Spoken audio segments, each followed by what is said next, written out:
नेपाल सरकार ने आमिर के सम्मान में सार्वजनिक आवास की घोषणा की है, जिसका संबंध कतर के शेख की यात्रा से है। नेपाल में हिंदू राष्ट्र बनाने के मांग के बीच आए इस प्रस्ताव पर लोगों का प्रदर्शन हो रहा है। नेपाल के विद्यार्थियों के हालत के बारे में चिंता बढ़ रही है, जिन्हें हमास ने किडनैप किया है। इस परिस्थिति में कतर नेपाल के शेख को आमंत्रित कर रहा है, जिससे नेपाल की सरकार को उम्मीद है कि वह उन्हें सहायता प्रदान करेंगे। नमस्कार दोस्तों, मेरा नाम है नीलेश और आप सभी लोगों का इस वीडियो में स्वागत है। नेपाल सरकार ने आमिर के सम्मान में मंगलवार को सार्वजनिक आवास की घोषणा की है। कतर के अमीर शेख तमीम बिन हमद अल थानी का मंगलवार को गर्मजोशी से स्वागत किया गया, जब पश्चिम एशियाई देश के शासक 80 सदस्यीय दल के साथ 2 दिवसीय यात्रा पर नेपाल की राजधानी पहुंचे।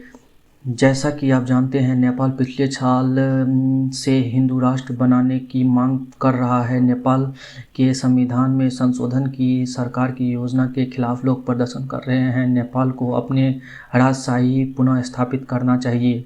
नेपाल को राजशाही के माध्यम से एक हिंदू राज्य बनना चाहिए। भारत के बाद नेपाल में बड़ी संख्या में हिंदू आबादी निवास करते हैं। इस प्रदर्शन की शुरुआत उन्होंने की थी। इसी प्रदर्शन के बीच कतर के शेख ने नेपाल की यात्रा की। नेपाल सरकार ने एक दिन की छुट्टी की घोषणा की। ये खबर चौंकाने वाली है। कतर के शेख एक बहुत ही सामान्य कारण से यात्रा पर थे। नेपाल को उन्होंने अपने देश में आमंत्रित नहीं किया। नेपाल के राष्ट्रपति उन्हें आमंत्रित करना चाहते थे। इजराइल में बहुत सारे नेपाली छात्र थे। अक्टूबर में हमास पर हुए हमले में कई नेपाली छात्र मारे गए थे। कई विद्यार्थियों को चोट आई। हमास के आतंकवादियों ने छात्रों में से एक जोशी का अपहरण कर लिया और उसे गाजा पट्टी ले गए। वह कैद की स्थिति में रहता था। नेपाल सरकार उसे बचाने में नाकाम रही। मध्य पूर्व में सबसे बड़ा राजनयिक कतर है। इसके मध्यस्थता के रूप में कार्य करने और संबंध को मुक्त कराने वाला सबसे महान देश कतर है। यहाँ कोई इजरायली बंधक नहीं है। बंधक का देश नेपाल है। यह बंधक मुझे दे दो। कतर के राष्ट्रपति ने इसी वजह से शेख को आमंत्रित किया। नेपाल के राष्ट्रपति को कतर के शेख से आश्वासन मिला है कि वह छात्र को बचा लेंगे। कथा के अनुसार नेपाल ने कृषि विद्यालय के 17 विद्यार्थियों को चुना गया था। क्योंकि उन्हें क्यों चुना गया? 11 महीने का सीखो और कमाओ कार्यक्रम पेश किया गया था। वे विभिन्न छात्रों का प्रशिक्षु के रूप में काम कर रहे हैं। एक प्रोजेक्ट पर वे लगे हुए थे जिन्हें ज्ञान मिलेगा और आय प्राप्त होगी। इन 17 विद्यार्थियों ने इजराइल का दौरा किया। एक प्रदर्शन के दौरान हमास के हमले का दृश्य इजराइल था। इन विद्यार्थियों ने भी संगीत कार्यक्रम में भाग लिया। 7 अक्टूबर को हमास ने हमला किया। तुरंत ही नेपाल के 10 छात्र मारे गए। 6 छात्रों को गंभीर चोट आई। हमास ने आतंकवादियों ने एक छात्र जोशी को बंधक बना लिया। उन्हें बंदी बनाकर गाजा पट्टी ले जाया गया। ये छात्र 7 अक्टूबर से मौजूद हैं। हमें इनके संबंध में कोई जानकारी नहीं मिल पा रही है। उनका अस्तित्व ज्ञात नहीं है। उन पर अब भी हमास का कब्जा है। नेपाली सरकार उनकी रिहाई की दिशा में काम कर रही है। इजरायली प्रशासन और अमेरिकी विदेश मंत्री एंटनी ब्लिंकन ने नेपाल सरकार से बातचीत की, लेकिन अगर हमास का इजराइल या संयुक्त राज्य अमेरिका से कोई लेन देन नहीं है तो वह बंधकों को क्यों रिहा करेगा? कतर को इसी वजह से आमंत्रित किया गया था। मध्य पूर्व में सबसे बड़े राजनयिक का खिताब कतर को दिया गया है, चूँकि यह इनमें से प्रत्येक क्षेत्र में उत्कृष्ट है। कतर और भारत के बीच मधुर संबंध हैं। साथ ही हमारे 8 नौसैनिक अधिकारियों को कतर ने मुक्त कर दिया। इस संबंध में कतर एक प्राधिकरण है।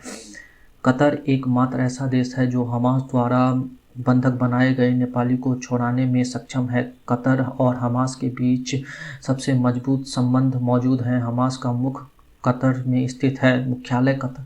हमास का मुख्यालय कतर में स्थित है।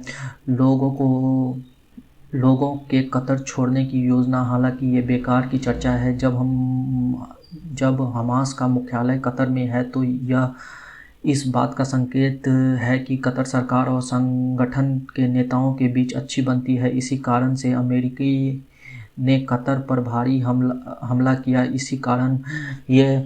इसी कारण से संयुक्त राज्य अमेरिका कतर को संयुक्त राज्य अमेरिका के साथ संबंधों पर पुनर्विचार करने की सलाह दे रहा था। कतर ने कहा कि परिणाम स्वरूप उसे इस स्थिति में हस्तक्षेप नहीं करना चाहिए।